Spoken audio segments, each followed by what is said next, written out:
So far in our top 5 offensive linemen, Dalton and I have the same number 5, the same number 4, and the same number 3. But we disagree on number 2 and number 1. So, Dalton, who is your number 1 offensive lineman in this year's draft? Number 1, and look, honestly, I can flip a coin. I'm not really staunch in either side of this argument. I went Will Campbell from LSU, number 1. And I think, look, purely as a tackle, as a left tackle, I think Kelvin Banks Jr.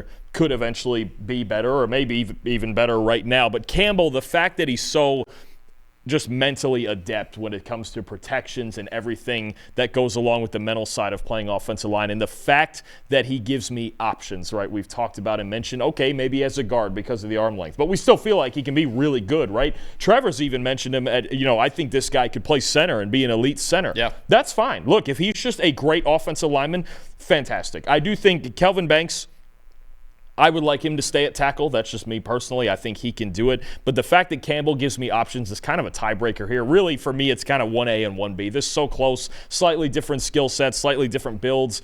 Both really good athletes, obviously, so that's not a big issue. The talk of the town, I've never seen arm length talked about as much as it's been talked about this year.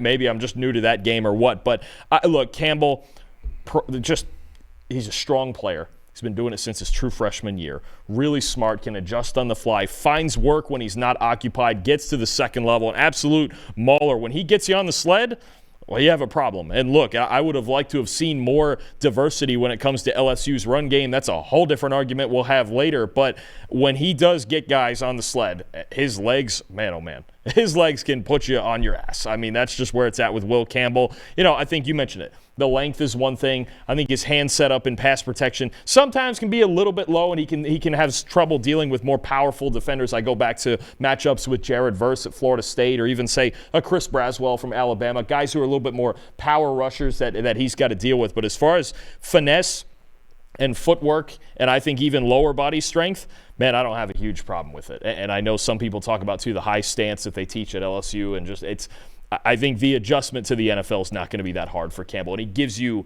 a ton of options, right? If the Bears, if they want to go first round with this instead of Gray Zabel in round 2, if they don't sign a center, a Drew Dahlman, somebody in free agency, if Campbell's there at 10, you take him to play center?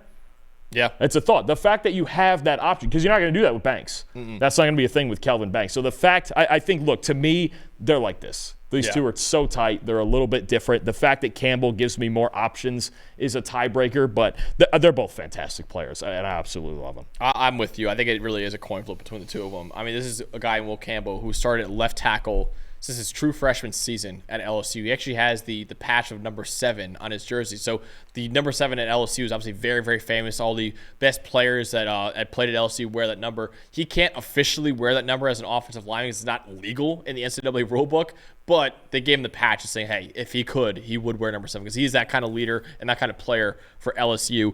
85th percentile true pass set grade in his career. You mentioned it, Dalton. Such a smart player, man. He makes protection calls pre-snap from left tackle. Usually see the center making protection calls. It was Will Campbell making those calls at left tackle. His footwork, his balance are elite. Always seems to be in control. Really good hand usage, quick and precise. And like I said before, the elite athleticism at the combine with he and Armand Membu and Trent Williams, Tristan Wirfs, the only 4 offensive linemen who are 315-plus pounds, sub 5-second 40, and 30 inches in the vertical since 2003. So that's elite company right there. Now, the big question with Will Campbell is the arm length and the wingspan. So the wingspan is 77 1/8 inches. That would be the shortest ever for a tackle. The arm length is 32 5/8 inches. It would be 7th percentile for tackles. So the lack of length kind of leaves serious question marks on whether or not he can be a tackle or if he needs to kick inside to guard or even center.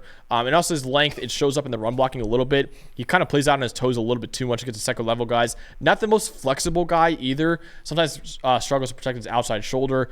And he plays a very narrow stance and high pad level a little bit at LSU. But almost everything you look for in a franchise left tackle, Will Campbell's got it with the high IQ, with the athleticism, with the fundamentals. The only thing is the length. And whether or not you think that'll keep him from playing tackle is really up to you. But while he might have to be going inside at the next level, he has a really high floor at really any of the 5 positions on the offensive line due to 3 years of excellent tape and high IQ combined with fundamentals. So again, like Dalton said, I think he is a very, very high floor player. Maybe he has to play guard or center, but even if he has to play guard or center, I think he's going to be a damn good guard or center in the NFL. I mean, what if I keep throwing the example out there because it feels obvious to me when it comes to mock drafts is the Bears. What if Ben Johnson sees him as just, okay, maybe he's like my Frank Ragnow type. Like, what is wrong with that? If you're talking about, to me in the top 10 or 12, okay, what if you drafted a top 3 center in the NFL? I don't think that's an issue with the way offensive linemen are getting paid, and it feels like every good team's got a great offensive line and a good center. We saw it with Jason Kelce all his years, Creed Humphrey in Kansas City.